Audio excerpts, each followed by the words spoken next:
60 साल के पापा से पूछा जा रहा है कि क्या उनकी अब कोई तमन्ना बाकी है, कोई उनकी ख्वाहिश है इतने अब साल आने के बाद में, ये सब पूरा होने के बाद में। और ये भी बता दिया है कि दोनों बच्चे आपके वेल सेटल्ड हैं और अच्छी अर्निंग कर रहे हैं, कमा रहे हैं, तो अब आपकी कोई ख्वाहिश है। और पापा ने एक अच्छे एम्पायर की तरह कहा नो ख्वाहिश। ऐसा क्यों कहा उन्होंने कि नो ख्वाहिश, जबकि होता ही है कि इस एज तक आते आते उनको टाइम की कमी खलने लगती है कि आपसे कोई बात नहीं कर रहा है, आपको कोई टाइम नहीं दे रहा है, आप अपने आप में ही जो भी कुछ टाइम स्पेंड कर रहे हो, तो लॉट ऑफ मेमोरीज होती हैं, बहुत सारी चीज़ें दिमाग में करने के लिए आती हैं, लेकिन कोई आसपास नहीं होता। तो ऐसे में आदमी बहुत ज़्यादा अकेला महसूस करता है और ऐसे में उसको याद आ जाते हैं अपने बचपन के साथी, या फिर ये कहिए कि जहां उसने अपना सबसे ज़्यादा वक्त गुजारा है, जो उसका नेटिव प्लेस है, वो याद आने लगता है। क्योंकि वहां कहीं ना कहीं उसके पुराने संगी साथी होते हैं जिनके साथ में वो अपने आप को हल्का महसूस करता है और जिनके साथ में वो हर तरह की बातें शेयर कर सकता है, क्योंकि वो भी अब हम उम्र हो जाते हैं तो उनके साथ में भी यही समस्या होती है। और दूसरा, वो भी अपनी फैमिली और इन सब से बिल्कुल ऐसे ही दो चार हो जाते हैं जैसे कि आप हो चुके हो। तो फिर ये पापा को ये इच्छा क्यों नहीं हुई कि वो अपने घर यानी मौधा में जाना चाहते हैं या अपने दोस्तों से मिलना चाहते हैं, या अब जो टाइम जो है थोड़ा सा वहाँ बिताना चाहते हैं। क्योंकि ये फैमिली तो बिल्कुल भी बस हाँ ना में जवाब देने वाली है, ये पूछने वाली है आप पापा ठीक हो, बस ठीक ठीक, क्या खाया आपने, क्या पहना, बस इतने तक सीमित है और इसके अलावा कुछ नहीं है। तो ऐसे में जो आदमी जो है सोचने लगता है कि चलिए अपने गांव चलें और अपने जगह चलें, अपने लोगों में चलें, अपने दोस्तों में चलें। पर ऐसा कैसे हो सकता है, क्योंकि वहाँ तो ऑलरेडी दोनों ने, भाई बहनों ने वहाँ इतना रायता फैला दिया है कि वहाँ पे समेटने में पता नहीं कितने साल लग जाएंगे। और फिर भाई बहन ही क्यों, उससे पहले की जनरेशन है यानी कि पापा इब्राहिम और अम्मी, और उसके अलावा उनकी नानी, और मतलब किसके नाम लूँ मैं, फैमिली के जो जितने भी लोग हैं उन्होंने मौदा में वो काम किए हैं कि उनकी शोहरत ही शोहरत है वहाँ पर। तो अब जाएं तो वहाँ पे किस मुंह से जाएं। देखिए, जो अपने गांव का नहीं हुआ वो किसी का नहीं हुआ, ऐसा कहा जाता है। अब जनाब भी जो है आपने देखा है कि कब गए हैं ये गांव, या तो शादी में गए थे या फिर इन्होंने कुछ खाना पीना किया था, मतलब वहाँ नियाज लगवाई थी दादी के नाम की, तो तब वहाँ पे गए थे। तो इनका आना जाना क्यों, जाती तो सिर्फ वही जाती है क्योंकि उसकी तो वहाँ शादी हुई है, शादी नहीं, अब क्या कहना चाहिए कि उसकी ससुराल है या नहीं है, बस वहाँ वो मिलने के लिए, घूमने के लिए जाती है। और कोई भी आदमी आपने मौधा का यहाँ पे आता हुआ नहीं देखा होगा। कोई भैया कोई तो होगा, अड़ोसी पड़ोसी साथी संगी और अपना पुराना दोस्त सहेली कोई तो होगा, लेकिन यहाँ मुंबई में आपको कोई आता जाता हुआ दिखाई नहीं देता। इवन देन रिश्तेदार जो हैं, रिश्तेदार भी यहाँ पर आते हुए दिखाई नहीं देते। तो फिर वहाँ कैसे जा सकते हैं। तो ये तो मामला चौपट हो गया, यानी कि ये क्रॉस हो गया, कटस हो गया। इसलिए पापा इब्राहिम ने कहा नो ख्वाहिश। चलिए कुछ और इंटरेस्टिंग जो सवाल जवाब भी जो किए हैं और शहजादी ने किए हैं उनके ऊपर भी बात करेंगे। आज की चर्चा में आपका स्वागत है। जो लोग चैनल पर पहली बार आए हैं तो प्लीज़ सब्सक्राइब कर लें और बेल आइकन भी दबा दें, जिससे आने वाली वीडियो की इन्फॉर्मेशन आपको टाइम से मिल जाए। अब इस छोटे से आंसर के बाद में डन हो गया, यानी पापा इज़ वेल।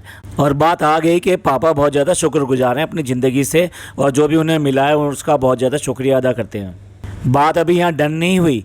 अब पूछा जा रहा है कि आप क्या सोच रहे हो और क्या याद आ रहा है। डेफिनेटली उन्हें कुछ याद आ रहा है जो वो इन सब के सामने नहीं बोल सकते। जिस तरह की हमने बातें करी हैं, डेफिनेटली उन्हें अपना पुराना बचपन या अपनी पुरानी जगह या अपनी जगह याद आई होगी। पापा ने एक बार भी ये नहीं कहा कि मुझे किसी भी बहन की याद आती है।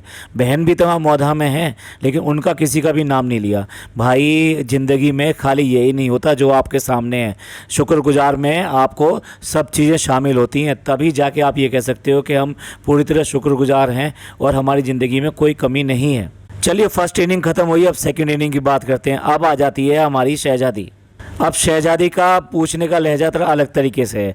वो ये पूछते हैं कि आपको और कोई याद नहीं आती, आपको भोपाल की याद नहीं आती है। जहाँ आप नाम लेके बात करोगे तो डेफिनेटली उस जगह की आपको कोई ना कोई यादें होंगी और वो आप बोलेंगे। अब बैंक के अलावा जो उन्हें और कुछ याद है तो वो याद दिला रही है कि किराने की दुकान वो याद आती है नहीं आती है, और कुछ होटल्स के नाम लेती है जो नॉन वेज और वेज दोनों तरह के अलग अलग होटल्स थे उनके नाम लेती है। वो सारी चीज़ें उन्हें याद है, एक एक चीज़ याद है। और उसके बाद में बारी आ जाती है अम्मी की कि अम्मी को क्या याद होगा। तो अम्मी का जैसा कि अपना एक नज़रिया रहता है, उन्हें क्या पसंद है, सूट की दुकानें पसंद है, मार्केट पसंद है, तो वही नाम उसके लिए लिए जाते हैं, तो वो भी अप्रूव हो गए कि हाँ भैया ये भी याद है। चलिए अब आते हैं मुद्दे की बात पे।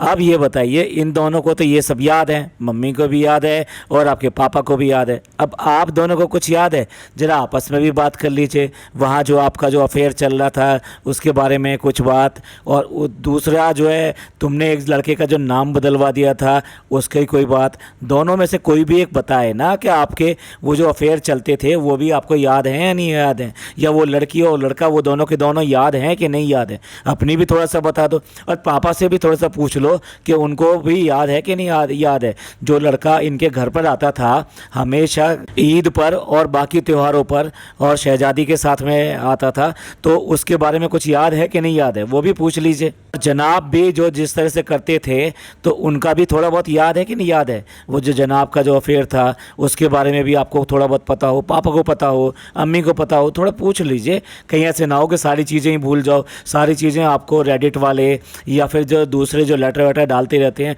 वही सारी चीज़ें आपको याद दिलाएं। ये सब ये आपके कौन कौन से अफेयर है और आपने किस किस का दिल तोड़ा और कितनी बुरी तरह तोड़ा और बिल्कुल ही ऐसे मोड़ा कि उसके बाद में पीछे मुड़कर ही नहीं देखा। अब देखिए, अब जनाब अपनी याददाश्त बता रहे हैं कि मैं कहाँ कहाँ क्या क्या जाता था, मुझे तो सारी चीज़ें वहाँ की याद है। हम सुनना चाह रहे थे और क्या बताएंगे और क्या बताएंगे, पर नहीं बताया, क्योंकि कैसे बता सकते हैं, उनको भी बहुत ज़्यादा शर्म आएगी और सबके सामने अगर बता दिया तो ये व्लॉग सब ख़त्म हो जाएंगे। फिर ये बारी आती है चुगली लगाने की, और चुगली लगाने का काम कौन कर रहा है, हमारी शहजादी कर रही है। वो ये कह रही है कि देखो पापा ये जाते थे और उसके बाद में भाग कर वहाँ से बस स्टैंड चले जाते थे ये, और पापा बहुत ज़्यादा आश्चर्य के साथ देख रहे हैं कि भी ये बात, अच्छा मुझे तो पता ही नहीं थी। और इसके बाद में बात होती है कि अगर उस टाइम पता चलता तो पापा ज़रूर आपको ठीक करते, भैया ठीक करा होता तो ये सब जो है नौबत नहीं आती, ना ये जो बोल रही है इसकी नौबत आती और ना इस जनाब की नौबत आती जो इन्होंने इतने इतने कांड किए हैं। एक बार फिर शिकायत की जाती है कि देख लो, जब ये अपने दोस्त इमरान के यहाँ जाते थे तो इमरान के यहाँ ना जाकर वहाँ पढ़ने नहीं जाते थे, वहाँ पे पहुँच जाते थे, बस स्टैंड पहुँच जाते थे जलेबी खाने के लिए। ये जनाब बता रहे हैं कि जलेबी खाने के लिए जाते थे। अब जलेबी खाने के लिए जाते थे या जलेबी भाई के पीछे जाते थे, ये तो वही जाने। इसके बाद में अम्मी आती है पैरवी करने के लिए। अब बताओ आप, शानू सीधा है कि नहीं है, उस समय कैसा था। तो अब सर्टिफिकेट एक बार फिर देने की ज़रूरत पड़ेगी, नहीं नहीं सीधा था। उसके बाद में एक शिकायत की बारी कि जो स्कूल से आई थी, स्कूल में गए थे, स्कूल में जाके पता किया, पता चला एक लड़के से लड़ाई होगी। क्यों लड़ाई होगी ये नहीं बताया कुछ भी, लेकिन वहाँ से आने के बाद में एक खींच के लगा था घर पे। पापा ने भी लड़की की बात कह के पूरी बात बताई नहीं कि लड़की के चक्कर में झगड़ा हुआ था या क्या झगड़ा हुआ था। और इसके बाद में कंक्लूड होता है कि माँ बाप जो मारते हैं ना वो अच्छे के लिए मारते हैं। भैया देख लो तुम दोनों जो है कितने पिटे हो, नहीं पिटे हो, इतनी शोहरतें जो हैं कहाँ कहाँ से तुम्हारी यहाँ तक चल के आ रही हैं। और अगर ये और कंटिन्यू करते और लाइव रहता और रियल होता तो फिर क्या मज़ा आता भैया देखने में। आप लोग भी कमेंट करके बताएं कि जब आपको लाइव ये सब चीज़ें पता लगती कि ये क्या क्या कांड करके आए और कैसे कैसे किया था, अरे कम से कम अपना पक्ष ही रख देते कि जब इतनी सारी बातें चल रही है तो उनका सच क्या है। पता नहीं कहाँ से आपको कोई एक मैसेज कर देता है और आप जो सच्चाई बताने चले आते हो। अरे इतने सारे जो मैसेज किए जा रहे हैं और सब पूछ रहे हैं आपको, और यूट्यूब पे पूछ रहे हैं इतने सारे, तो एक बार बता भी दिया होता कि सच क्या है और झूठ क्या है। चलिए व्लॉग की और बातें करते हैं जो इम्पोर्टेंट है। यहाँ पर आए हैं लेकिन डिस्पोजेबल जो क्रॉकरी है ना उसने यहाँ पे भी पीछा नहीं छोड़ा है। यहाँ पर भी टेबल के ऊपर सारी की सारी प्लेटें जो है डिस्पोजेबल लगी हुई हैं। भाई खर्चा कम पड़ गया था या आपने इंसिस्ट किया कि नहीं हमें तो डिस्पोजेबल में ही अच्छा लगता है। हम तो यहाँ वैसे ही नेचर के पास में आए हैं। ये नेचर जो है एक दिन जो है इनसे इतना दूर चला जाएगा, इतना दूर चला जाएगा कि इनको कुछ भी ऐसा एहसास नहीं होगा, कुछ भी आसपास देखने के लिए नहीं होगा। आज अगर आप नेचर की परवाह नहीं करोगे, इसी तरीके से डिस्पोजेबल जो क्रॉकरी यूज़ करते रहोगे, इतने सारी आरओ की बॉटल्स यूज़ करते रहोगे, इतना प्लास्टिक यूज़ करते रहोगे, तो फिर एक दिन क्या होगा, ये सारा नेचर जो है गड़बड़ हो जाएगा। और उसके बाद में आपको ये सब चीज़ें जो नेचर की इतनी ब्यूटीफुल चीज़ें आपको देखने के लिए मिल रही हैं, ये सब नहीं मिल पाएंगी। तो जागो जागो इन्फ्लुएंसर जागो, नकली इन्फ्लुएंसर जागो। आप कुछ भी कह लीजिए, अम्मी का वो ख्याल रखता है और इसलिए वो खाना वाना खाने के बाद में देखने के लिए गया है कि भाई अम्मी अगर टहल रही होंगी तो मैं भी साथ में टहल लूँगा। लेकिन बजाय इसके कि उसको टहलने के लिए बात करे, वो जो दूसरी खाला है वो एक तो फालतू में हंसती है, बहुत फालतू में हंसती है, बिना बात हंसती है। और उसके बाद में उसके पास में सारे आंसर हैं और उसको छुपाने का और फिर साथ में एक्सपोज भी कर रही है कि अब जाओ, अब इसको मना करो, हमको तो मना कर दिया कि खाना खाने के आधा घंटे बाद में घूमने जाएंगे। अब इसके बाद में फ़नी को तैयार किया जाता है कि रील के लिए कल हमने एक रील बनानी है, उसमें आपको प्रॉपर लिपसिंग करनी है। और वो फटाक से बोलता है हाँ हाँ कर देंगे। भैया इतना जवाब जो है तुमने जो है ना शहजादी को भी दे दिया होता कि हाँ व्लॉग की एडिटिंग कर दूंगा, व्लॉग की शूटिंग कर दूंगा, इतने आसानी से वहाँ पे कह दिया होता। भाई भाभी के सामने तो बोलती बंद। और इसके बाद में आ जाता है केक, और केक आ जाते हैं तीन में से 2 हैं शुगर फ्री केक। अब जनाब ने क्लियर कट बोला कि भाई हम जो इस बार जो शुगर फ्री केक लेकर आए हैं पापा के लिए, और क्योंकि वो सब लोग जो है ना शुगर लेते नहीं है तो इसलिए शुगर फ्री केक लेकर आए हैं, और एक केक जो कॉमन लेकर आए हैं जो सब लोग खा सकते हैं। लेकिन अगले ही शॉट में जैसे ही केक रख दिया जाता है और खोल दिया जाता है, उसके बाद में मैडम शुरू हो जाती हैं जनाब का पचका करने के लिए और अपना लेक्चर देने के लिए। क्योंकि इस बार काफ़ी सारे लोग ऑफ शुगर हैं तो इसलिए मैंने सोचा कि क्यों ना ये ऑफ शुगर जो है ये शुगर फ्री केक मंगाया जाए। यानी कि सारा का सारा पचका कर दिया जनाब का और क्रेडिट लेने बैठ गई मैडम।